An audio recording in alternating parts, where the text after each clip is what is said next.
मुंग्या संघटित होऊन काम करतात, पक्षी संघटित होऊन काम करतात, मधमाशा संघटित होऊन करतात. संघटित हे फक्त एका जातीचं नसतं. संघटन काय असतं? तेली आहे, माळी आहे, शिंपी आहे, वंजारी आहे, लोहार आहे. सर्व जाती धर्माचे लोक संघटित होऊन या ठिकाणी आज उतरले. कशासाठी उतरले? कारण त्यांच्यावर खरोखर अन्याय झाले आहे.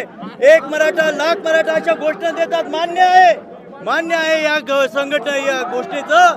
परंतु जर एकाने मत दिलं तर मग या निवडून. तुम्हाला कशाला पाहिजे सर्व जाती धर्माच्या लोकांचे संघ? 60% मतदान हे ओबीसी समाजाचं आहे. ओबीसी संघटनेने कधीच सांगितलं नव्हतं की मराठ्यांना आरक्षण देऊ नका. खोळंबून बसले. नाही आम्हाला ओबीसी मधूनच आम्हाला नाही का आरक्षण पाहिजे. अरे हे कसं शक्य आहे? तुम्हाला देऊ नका असं नाही म्हटले. मागच्या दाराने तुम्ही आले.